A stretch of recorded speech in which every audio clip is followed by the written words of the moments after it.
The views and opinions expressed by the guests of the Inspira Podcast do not necessarily represent the official policy or position of any agency of the United States government or any organization, public or private. 1, 2, 3, 4. Welcome to the Inspira Podcast, hosted by your girl, me, Erika Mueller Chen.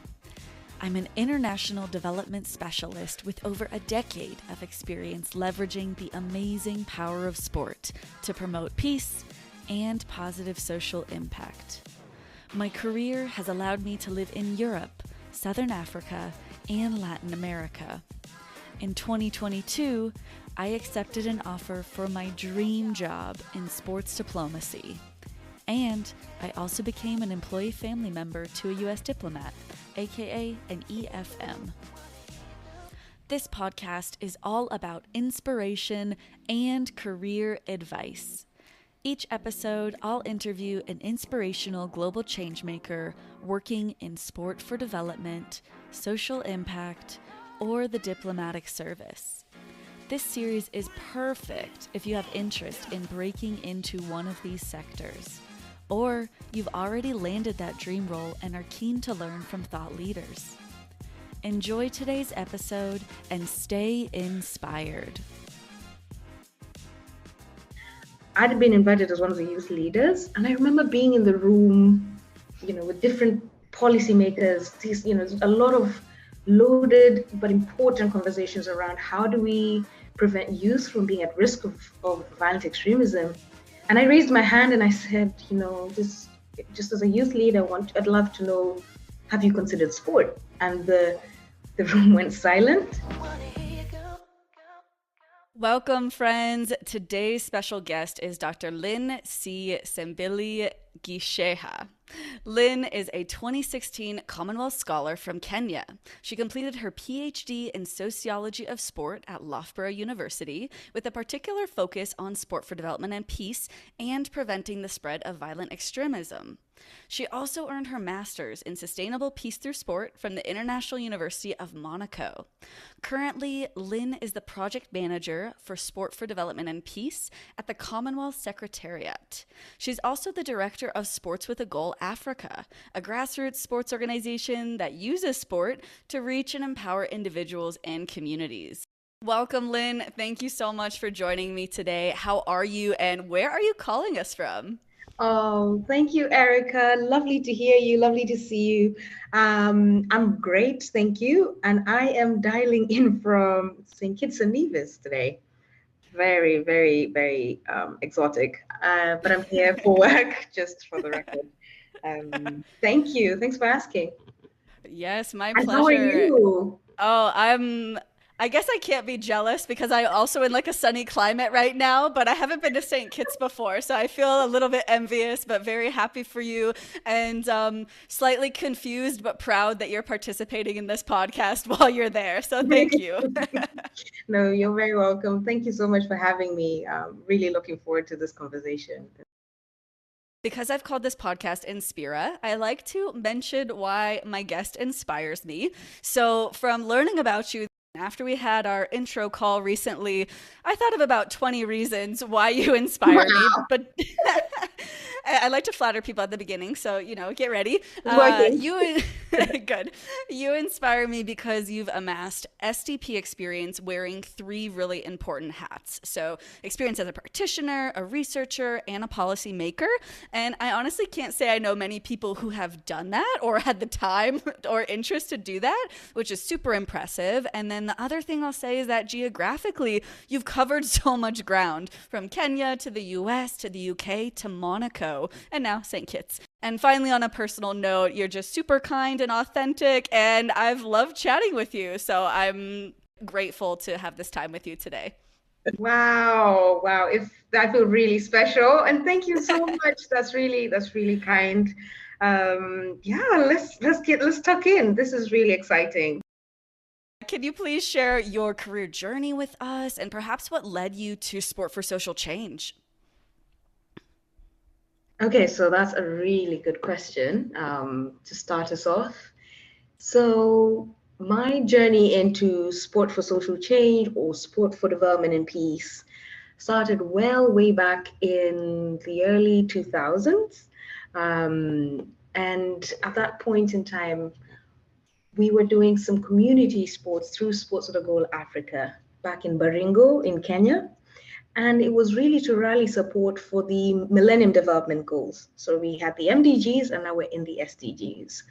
And at that point in time, my sister had started this work on Swagger, and I was tagging along, supporting with the rollout of hats and banners and footballs, and we also did some traditional games.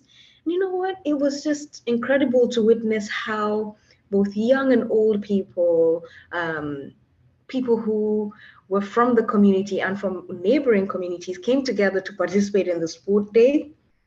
But we also use that platform to talk to them about the MDGs. And maybe it's worth saying that at that point, she was the Cape Cloud Poverty Campaign coordinator. And that was my introduction to it. But then if we move back academically, whilst I was in the United States International University, USIU in Nairobi, Kenya, I was doing a program on, my bachelor's was in international relations. But as I was wrapping up my studies and I'd gotten into a lot of conversations with my lecturers around community development, around peace building, and finding a tool that would be appropriate for bridging peace building conversations and conflict resolution. Then that, sports started to spark that conversation through Swagger and just starting to see that this is a really ideal vehicle. I'm not saying that it's perfect, but we could see that it was working. It was low cost. It was our hometown, our village, and we managed to amass a lot of people coming regularly for those sessions on the MDGs and really framing them in a community setting. So that was my journey into it. And fast forward into 2010, whilst I was at the UN Office for Partnerships in New York, I finished my volunteer work and then I joined the Department of Political Affairs. But whilst I was there, I think what's more important to this conversation is that Peace and Sport had started the Masters in Sustainable Peace through Sport. And when I saw the program shared, again, I feel like my sister has been one of the links throughout this journey. She shared the email and said, check this out, check this program out. And I immediately saw it and I knew that this is what I wanted to do because I'd finished international relations, learned so much in that year around policy, around the workings of the United Nations, diplomacy, helped organize some sports breakfasts with key athletes within that same office. But when I saw Masters in Sustainable Peace through Sport, it was a no-brainer. I was like, that's my program. I want to apply to that. And we were the first inaugural class. We were 6 students from all around the world. Can you imagine just 6 young people, passionate, committed to sport and different levels of sport? Some of them were elite sports athletes, others were community officers, and we all just had that same thread of we love sport for development and peace. We've seen what it can do at that granular level, and we're here. So being part of that program that was hosted by the International University of Monaco and in partnership with University for Peace, and we had the bridge being Peace and Sport, the apolitical organization that's based out of Monaco. It was a very unique program because we had academics that we see within the SDP sector come to teach us on the practical elements of sport for development and peace, the theoretical frameworks around it, what it's about, how to apply it, how to study it in this really unique way, versus coaches, who had years of experience from around the world, also come to talk about the practical elements. So we had our feet firmly on the ground because we'd understand that it's not perfect. You have to have a balanced view of SDP or sport for social change. So I progressed my journey and then back home to Kenya to continue the work on Sports of the Goal Africa. And apologies, this is a really long-winded answer, but back to Kenya from the master's program in 2013 and continued to roll out, discussions on sport for development and peace, whilst also doing core projects within Nairobi and Nakuru. I still felt that there was still a further link, for sports and sports for development and peace that um, I could tap into and that I could offer. And in 2015, I had attended you remember they had the UNO SDP youth leaders camps? Mm-hmm. I think we were the last camp. So flown out to Florida and gone with a couple of other coaches in SDP, in sport development from Kenya and across the world. And lifelong friendships were formed there as well. And it was a real endorsement or a real encouragement for me, having done the masters, to know that yes, it was just a real affirmation that this is the right path. This is what I want to be doing, and I'm going full force with Swagger. So with the training amassed from that, the youth leadership camp, the learning journeys, the growth mindset, came back, applied a lot of that back in Kenya, and even took that to other regions such as Marsabit, where we did a UNDP program on sports and preventing violent extremism. And then in any areas I could get to speak to sport and sport for development and peace, took it there as well. I think what's important to mention is that in 2015 was the first regional conference on preventing violent extremism. At that point, they called it Countering Violent Extremism. And Kenya, Nairobi was hosting this first major conference. I'd been invited as one of the youth leaders, and I remember being in the room, with different policymakers, a lot of loaded but important conversations around how do we prevent youth from being at risk of violent extremism.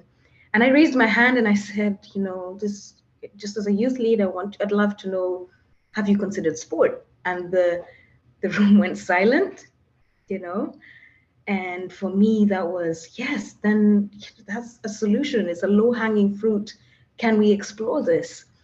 And so I applied for a PhD because I knew that there's the rising number of radicalization in Kenya and around the East African region from the Al-Shabaab and other gangs. And I just thought, right, I have this training in sport. I have this training in sport for social change and sport for development and peace. I would love to apply it in this in this emerging context. And no, it didn't make sense, but I applied and I got shortlisted for the Commonwealth Scholarship and had to defend my case. And it didn't make sense to a lot of people in the room as to why I'm combining these two approaches. But, grateful that the stars aligned in that sense, because then I got accepted. I only wanted to go to Loughborough because I really loved the university. And I also knew that if I was given the opportunity, it would be a very privileged position to work from, and people that I'd read on and really respect were at that university as well. So I got in, and October of 2016 started the sports for development and peace in preventing violent extremism PhD thesis. And there was almost very non-existent literature at the time on sport in PVE, but started that journey and it was emerging. And now there is obviously a lot going on in that space, which is really encouraging, because then that means that there's greater impact occurring.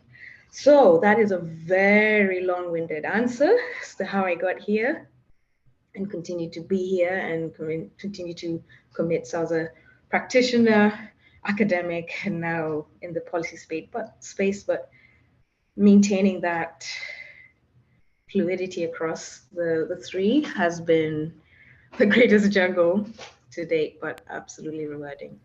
Thanks, Erika. I think we can end there. My pleasure. Yeah, we're done for the day. Thanks for coming. One quick follow-up I have in terms of the master's program that you did in Monaco, that it sounds like that was about 10 or so years ago. And I'm curious what you think today about how that content taught by professors at the university level, at a master's level, and thinking about how sport can promote peace if you were in charge, how would you see that content being different today in terms of what you hope people can learn about and what kind of the priority areas are versus 10 or 15 years ago? Such great questions. So, wow. First of all, that's a long time ago. Now I realize, but in hindsight, or rather looking forward or looking ahead, what would I like embedded with the multiple hats that I'm wearing? I would add a third prong to it. I would add the policy, maybe even another fourth one, and that would be around sport social enterprise. I think there's a clear intersect between the benefits of SDP and the investment in sport. And that's something that's become very alive to me in the recent past. I I think we often, want to focus on doing the work, but there's a greater reward in measuring the impact of sport, right? Measuring the impact of sport to the sustainable development goals and even for the wider community.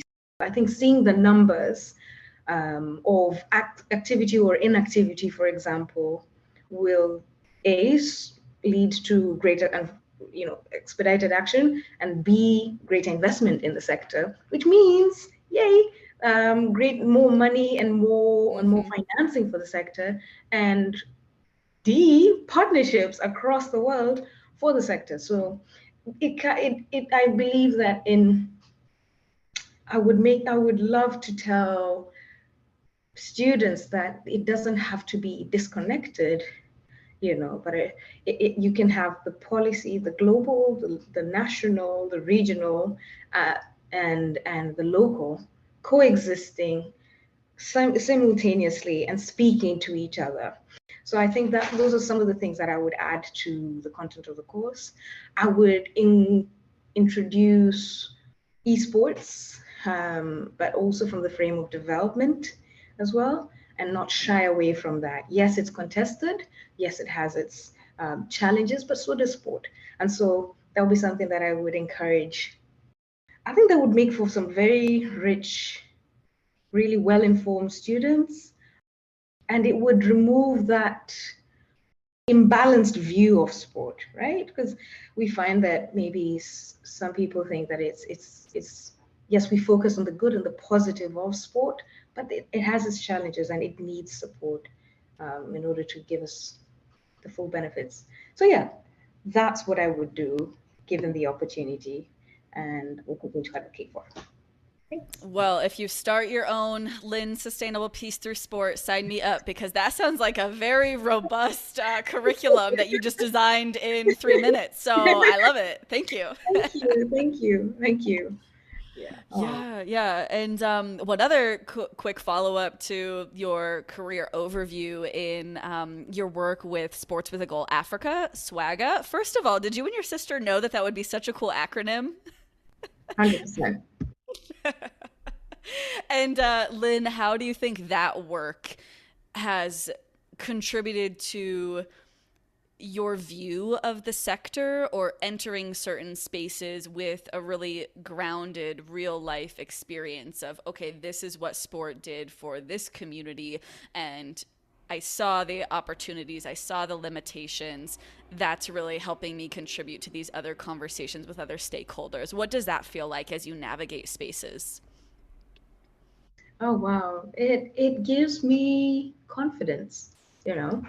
I'm speaking from experience. I'm speaking from an authentic point of view.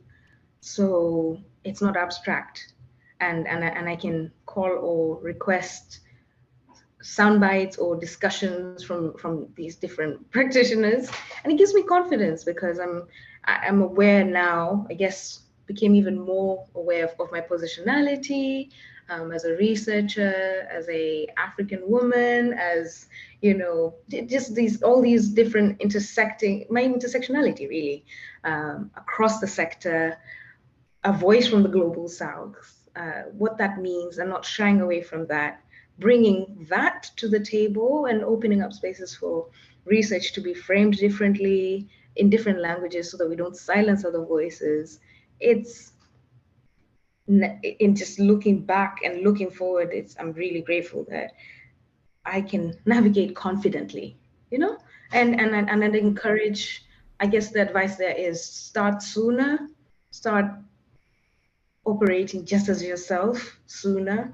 You get refined with time, and that's important for anybody out there listening who's entering this space or has been in this space, or you have something to share, so share it. Quick break here to highlight what I consider to be a fabulous resource that I've created for any listeners out there interested in learning more about the sport for development and peace sector. You've come to the right place. In addition to Inspira Podcast episodes that you can listen to, I've created a written resource that you can read, which currently has over 90 items I've curated from my own experience and vetted with other experts in the field. These include databases to find award-winning organizations, links to reports, books, and research, as well as recommended newsletters and recorded webinars, all Sport for Dev related. I encourage you to have a look. You can find this resource by visiting my LinkTree, listed in each episode's show notes. Then clicking Erika's Global Resource Hub. That's right, Erika's Global Resource Hub. If you like what you read and what you hear, I'd love it if you could give Inspira a 5-star review on your chosen podcast platform and write a kind review. That would be so energizing for me, and it would help Inspira reach more ears. Thanks, and back to the show. 3, 2, 1, yeah! In addition to confidence, you've mentioned operating as yourself, and you've also said intersectionality a couple times. And I want to zoom in on that intersectionality and maybe thinking about the 3 hats, the 3 perspectives, among others, that you're bringing to this conversation as a practitioner, as a researcher, as a policymaker. I know from my limited experience in comparison to you that the intersectionality is not happening enough. There are silos, whether it's researchers staying amongst researchers, practitioners staying amongst practitioners, the list goes on. And so I'm wondering more about why you've chosen to wear these multiple hats, be a practitioner, be a researcher, be in the policy room as well, and anything you may have learned from wearing those different hats that someone who focuses on just one of those may not know. Coming to wear the hats almost happened organically or out of frustration at some bits. I have to maybe start that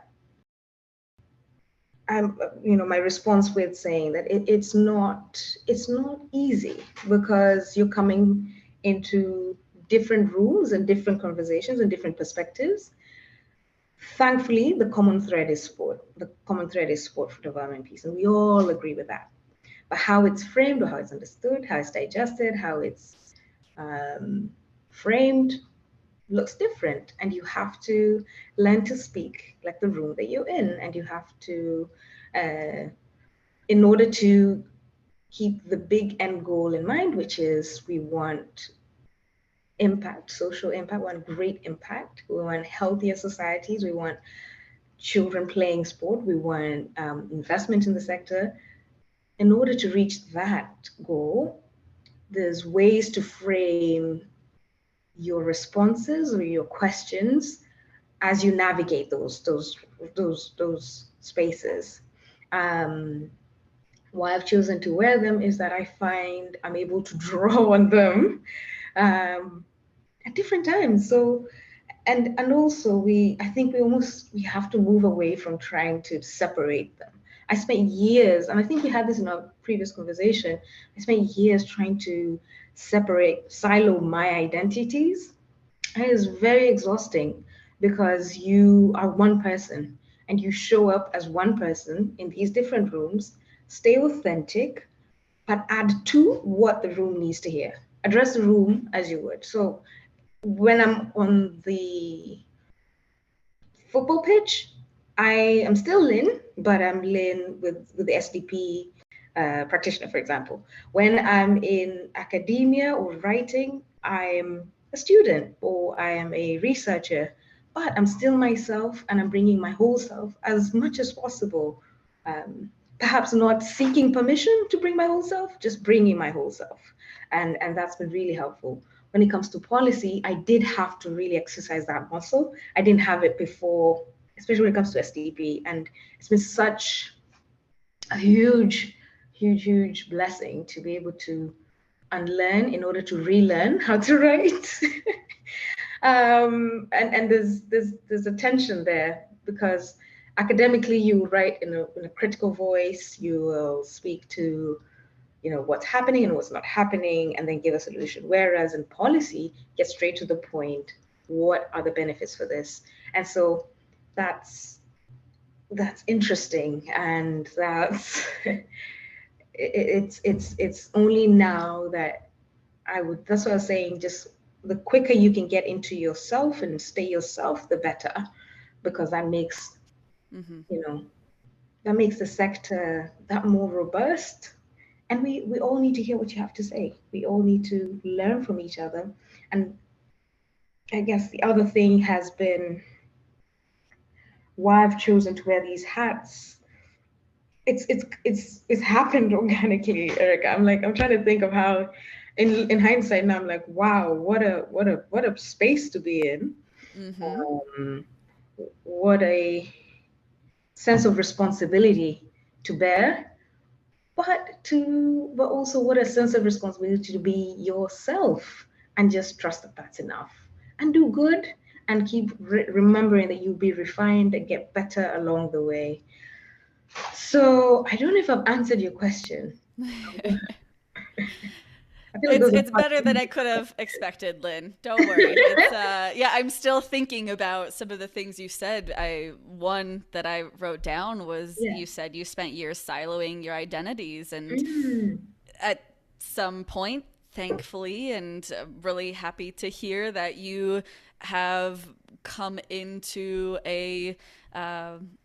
you've created this space for yourself where you don't feel like you need to do that, and you're able to stay authentic and stay yourself, and as you said, add to what the room needs to hear or what's the relevance and the value that you're bringing to that space as yourself, perhaps using different words, perhaps using different approach. Obviously football pitch versus boardroom, it's going to look a little bit different, and so that's really something powerful to think about. And I would imagine a lot of other people could feel that way, especially, I'm not speaking from my own lived experience, but I have heard from people coming from the global south that they just feel this different weight and this different pressure to prove themselves and to speak a certain lingo. So I really respect and admire and appreciate that you shared that.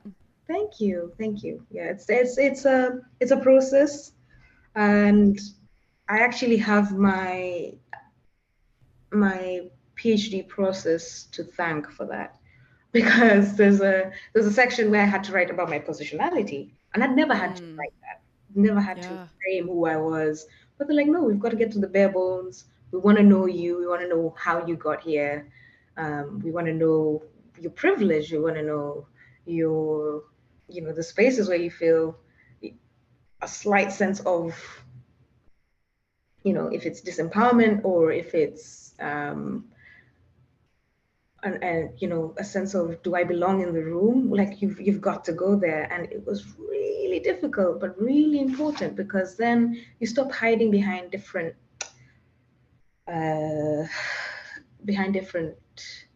layers. You start off by saying there are layers to me, and there's layers to you, and I'm just being myself. And the thing that connects us is sport for development and peace. I'm not perfect, but I'm here to listen and learn. Full stop, let's go. So it's a constant process.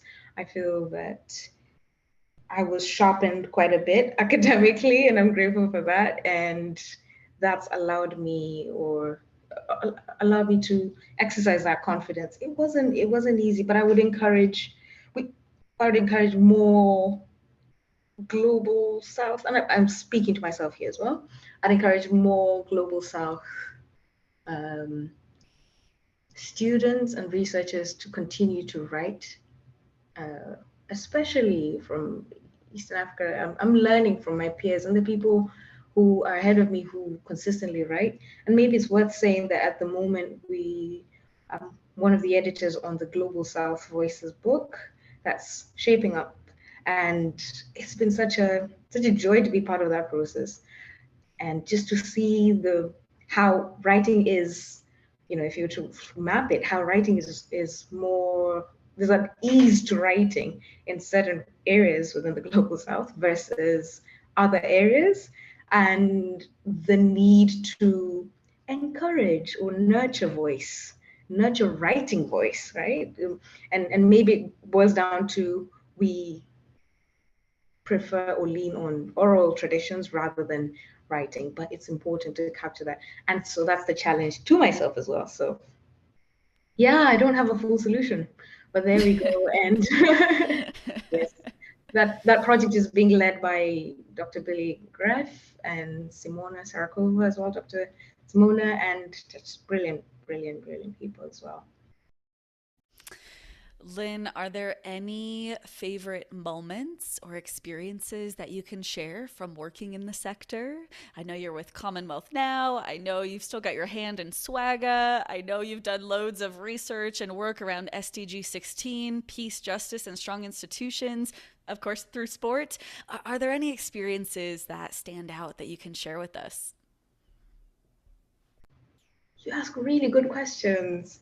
Yes, there's multiple, honestly. And you know what? In honoring the framing that I was saying, that we do global, regional, national, and interlocal, I'll try and answer it from that. Maybe that will help. So from a global perspective, really proud that I'm part of the Sport for Development and Peace team at ComSec. We are small but mighty. It's allowed me to work on issues of gender mainstreaming, youth mainstreaming together with my colleagues, and to build on the good work that was done by our past SDP team members, who really, hats off to them in terms of publishing a lot on in the sector, inviting those voices, ensuring that policy spoke to academia and academia spoke to policy. And now I guess for us, it's taking it a step further to have the local, the community voice also embedded within the research and the policy. And so for me, that's number one, working with ComSec at the moment and the current work on the Global Sport and SDG Impact Report. Then I guess the other bit around that, around policy space that sits with me is the Massive Open Online course, also still with ComSec. That's been sponsored by the Australian government and also the International Platform on Sport and Development, for Sport and Development and ComSec. The content within that course is brilliant. It's just enough to digest across the 4 weeks, and being an educator on that course and interacting with students from across the world, and even now, like where I currently am, enrolling sports officials and hearing their perspectives in real time, it's just amazing. It's just brilliant to have that feedback live, fed to you. So that's a key outcome that I'm proud of. So if we go nationally, I'll speak to my research and the young people that I met in and got the opportunity to work with from Lamu, who were part of the Lamu Arts and Theatre Alliance. And they challenged me because they said, oh, we don't do sport here. For example, we use arts and culture. And, that widened the framework. Wow, we need to consider locally empowering approaches that complement sport or that are maybe even better than sport and can bring development to an area and are more inclusive. Because, like we're saying, there's the balance view of sport. Sport is not the answer to everything. However, for them, they said it's more inclusive. We can have our sisters, our mothers, our traditions being part of this process. So that's another one that really stands out to me. I suppose getting the opportunity to travel across the ocean to do research and ethnography in places such as Kiunga, parts of my country that I'd never had the opportunity to see, to hear those stories and be allowed to be with people in their homes and hear their perspectives and even hear the challenges that they face, um, and how sport is working or could work better or does not work at all. We're very humbling because you're coming here thinking, yes, this works. And they're like, no, this doesn't work at all. We have wider challenges or wider structural issues that need to be dealt with first, like my identity or my identity card that needs to be sorted by those who are at that macro level, the government level, in order for me to access sport or in order for me to access opportunities that would be allow me to participate in sport. So that's another one. Within the national frame, academically, is I'm really a moment that stands out for me was being invited to be part of the advisory board um, for the master's program in Loughborough, London, on international development and social change. That's huge. Back to the grassroots, it's still swagger for me, and a really important moment was during the International Day of Sport for Development and Peace back in 2014, 2013, I think, and just seeing with minimal resources, right?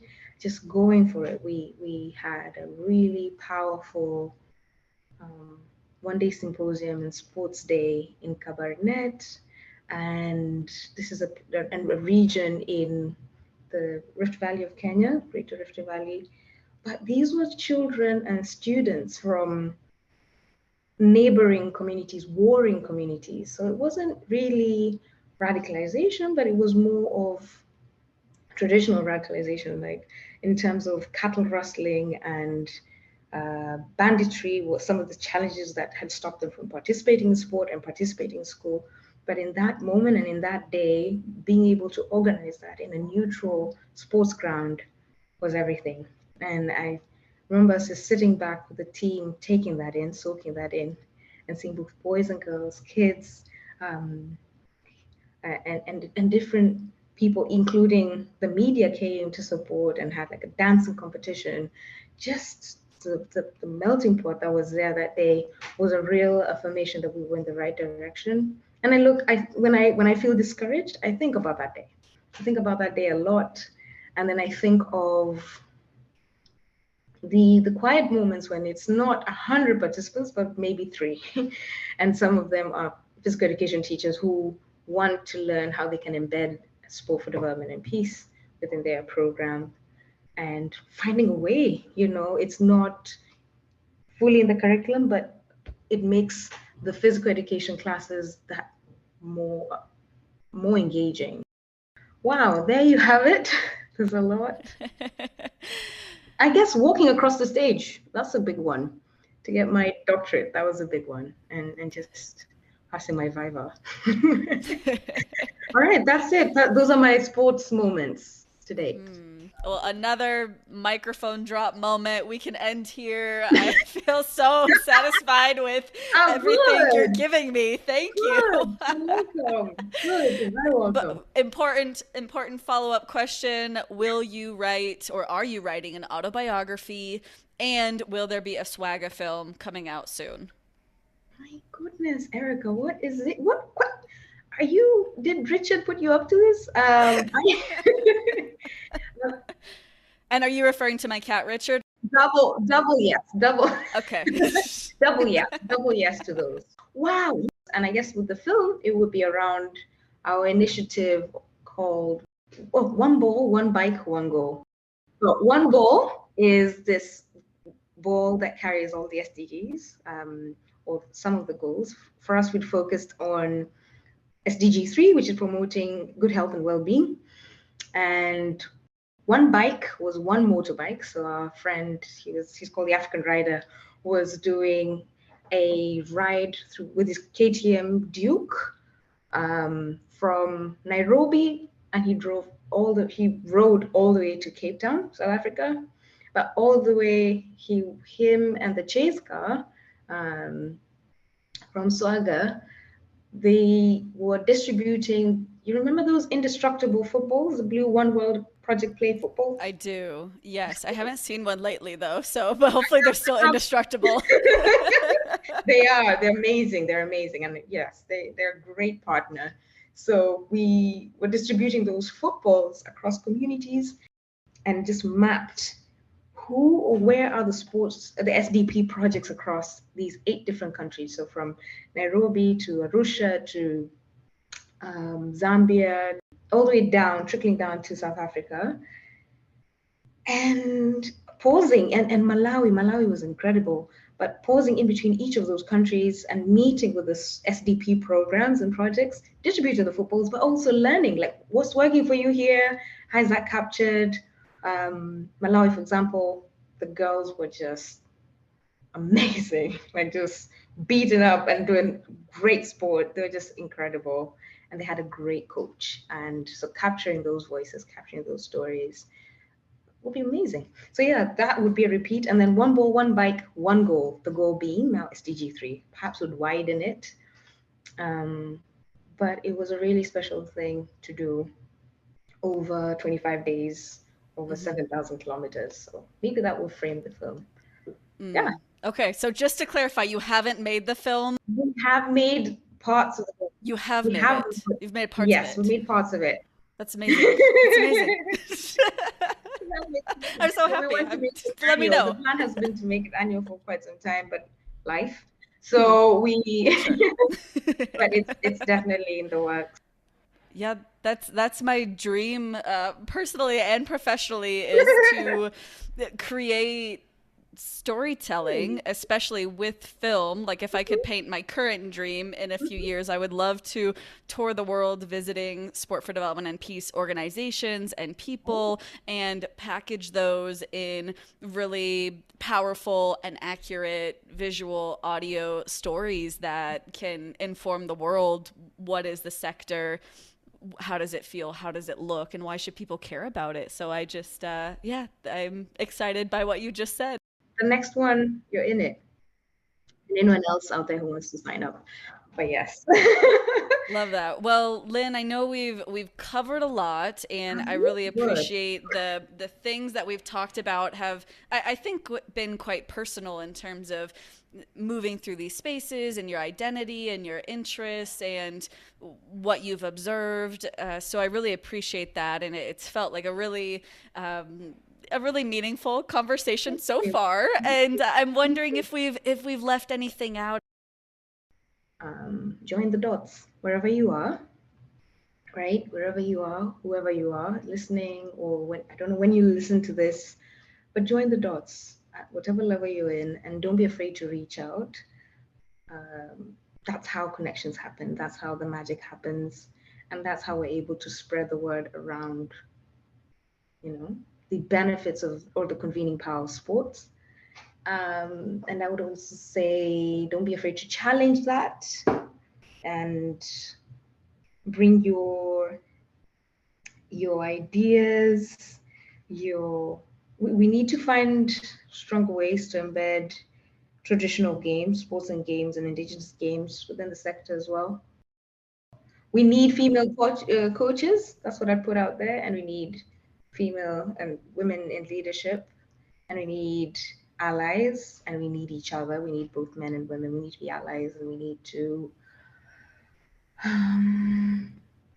pause and listen more where we can. And yeah, that's it. Join the dots, really. Okay. Join the dots. Yeah. And what does joining the dots mean to you? Just briefly. I know this whole conversation has been about that, but for someone listening, what does that mean to you, joining the dots?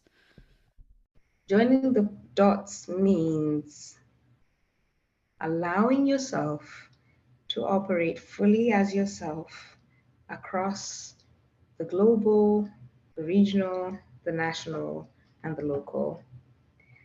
maintaining that golden thread of support for development and peace as your big picture, and opening up spaces for connectivity, and just let that happen and see what will happen from there. So that's what joining the dots means. Thank you.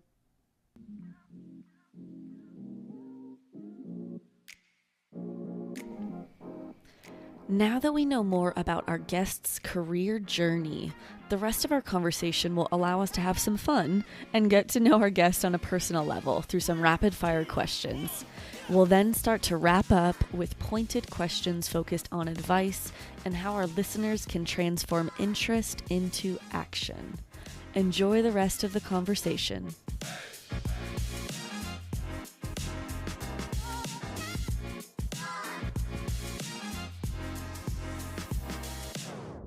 Lin, what is your favorite aspect of Kenyan culture?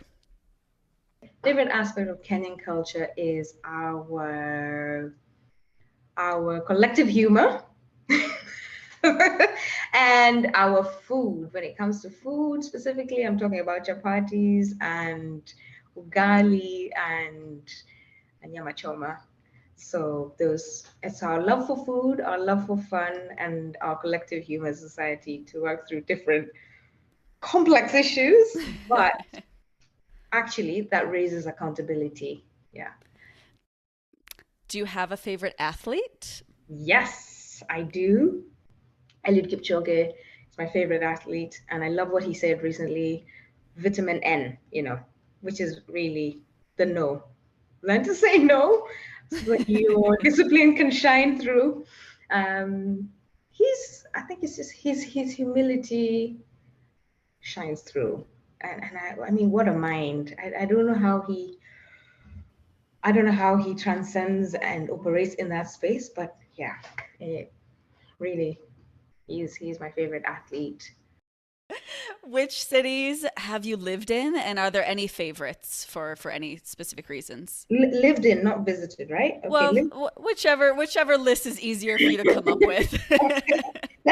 Okay. I have lived in Nakuru. I have lived, which is in Kenya, in Nairobi. I have lived in Lancaster in the United Kingdom. I've lived in Loughborough.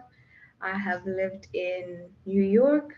I have lived in Beausoleil in France. And goodness, which one's been my favorite so far?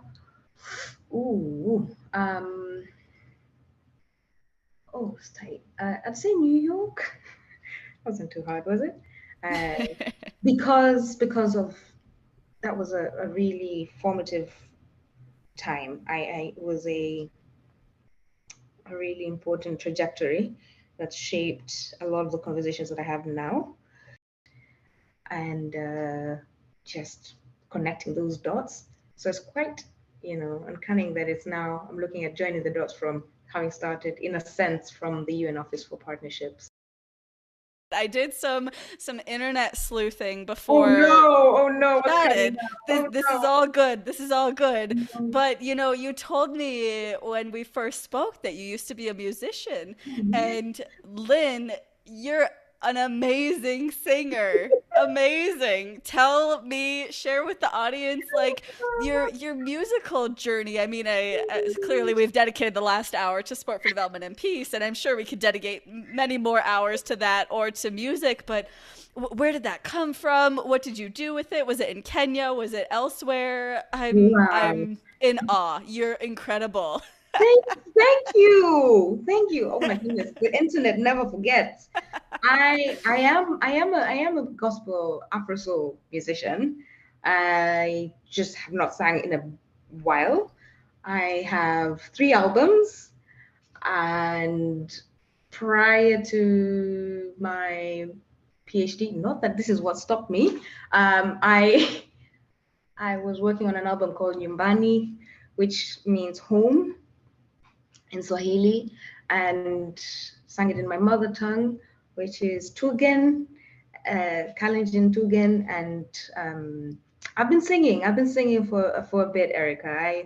When I was in my undergrad, my parents were like, okay, you can sing if your grades stay up. So what I did was, um, right after class, when I was still a day scholar, I would run to practice or I'd run to studio and I'd save money and gotten some support as well from family. And I recorded my first album called Epistles to You. It's really, poetic thinking about it now. I'm really proud of my younger self and did multiple concerts in Kenya. So sometimes I go home and people say, "Why did you stop singing?" I haven't stopped singing. I will sing, and it's just been a while, but it's there. And there's some exciting projects. I feel like I've been saying that for years, but I promise there's some exciting projects coming. Have you mixed music and sport at all? Yeah, I'm thinking of it, because we're talking about Yeah. joining the dots, aren't we? And joining your different identities and your different names. So I am Lin by Sambili-Gicheha. Musically, I am Ruri, which comes from Cherurbai, my middle name. That's been my home name. So if you really putting myself out there now. But yeah, so the two intersect. Good find. I would. Oh, Wow. I didn't have to do too much digging to be honest no. because no, Oh no, in a good no. way. You're YouTube. Yeah. Anyways, all right. We'll move on. I don't Oh. want to. It was amazing. It was amazing. Thank you. Okay, Lynn, advice. What advice do you have for someone who is dreaming of breaking into the sport for development and peace sector? Okay. Advice for somebody breaking into the SDP sector. Welcome. The door is open. Be willing to learn, but also to contribute. Um, don't join blindly in the sense of that, sport will answer all things, but understand that it will support many things. I guess also sign up for the MOOC, not a plug, could be a plug. And we'll talk more about sport for development and peace across different layers, different dots. And we're so lucky that we're in this day and age where we can connect so quickly and so easily. Reach out. Erica's amazing. She's got this podcast and she can connect wherever you are with different people, and start where you are. I think that's the final thing. Start where you are, document your journey, reflect, give yourself space to think about why you want to get into the sector or what's driving you, and understand that will change. You will be refined over time. That's a very good thing. You want to keep growing. And where you grow, please create more spaces for others to grow with you. Yeah, that's the challenge I have for myself. Mm-hmm. Lynn, how can our audience support you or your work moving forward? Oh, wow. I've got this list. Just give me a minute. I'll be right back with it. I'm joking. Um, so with the policy, please engage with the Model Indicators Project. That's the Category 1 and Category 2 indicator framework on measuring the contribution of sports to the SDGs. Please read the free resources that are there. With Sport and Dev, it's an incredible platform. Please utilize it, and more importantly, sign up to the Massive Open online course, which is where you meet incredible people, if you're not there already. And even if you are, share it widely. That would really support the ecosystem or the sector to grow. Another way to support work is to share your stories. Share your stories, please. If you have case studies or ideas around how we can do policy better, please do not shy away from sharing that. If you have ideas on how we can do academics better and the intersect between sports, SDP, and academia and practitioner work, please share those stories. Please share those case studies. Great. Great. Well, my final question, Lynn, that I love to ask all of my amazing guests, and that you gave me permission to invite you to answer in Swahili with perhaps an English translation, no pressure, is Lynn, who or what inspires you? So the person that inspires me is my mom, Mama Nyun, my mother, Professor Helen Sambili. She is the definition of what we call processless success. She was a member of parliament, but before she was even that, she was a teacher, and she was always and is still always putting people first in terms of navigating and finding opportunities for them, reaching out, connecting, and empowering them, be that bursaries or a contact that will change the trajectory of their lives. She inspires me. I remember when I was doing my PhD, the one advice she gave was be aggressively positive, which is unusual to combine such words. But she said, you're going to need that for this final leg in order to get to the finish line and beyond. So if you're writing up your thesis and you're at that level where you want to give up, be aggressively positive about your process. You're so much further than you think, because she has a PhD herself. And she's just an incredible, incredible woman. I have not answered this in Swahili, have I? Chamin Mama, and she really inspires me. And in terms of partnering and someone who's seen me through these transitions of these joining of dots and has supported that process as well would be my partner, my husband as well. He really inspires me, and he says he could see it before I could when I was still in the trenches and it wasn't clear. He saw it, and so he inspires me as well. Lin asked me to send a huge shout out of gratitude and recognition to one more inspiration, Edwin, a key team member in Kenya on the Swagga team who has held down the fort. Lin says thank you so much for being the office manager and so much more. Thank you so much for listening to today's episode of the Inspira Podcast with Erika Mueller Chen. I really hope you enjoyed the episode and found it useful. Be sure to check out the show notes for links and resources. Specifically, my LinkTree is there with tons of awesome information. Feel inspired to take action today? I've got 3 action steps you can take right now because you know your girl likes calls to action and the number 3. So here goes. Number 1, follow the podcast on your chosen podcast platform. Number 2, share your feedback with me through the listener survey listed on that LinkTree. And number 3, tell just one friend about this podcast so they can give it a listen too. And do I have any overachievers out there? I've got a bonus action step, which is to consider supporting me and making sure this passion project prospers. So, number 4, follow the link to buy me a coffee. That would be pretty amazing. Until next time, stay inspired.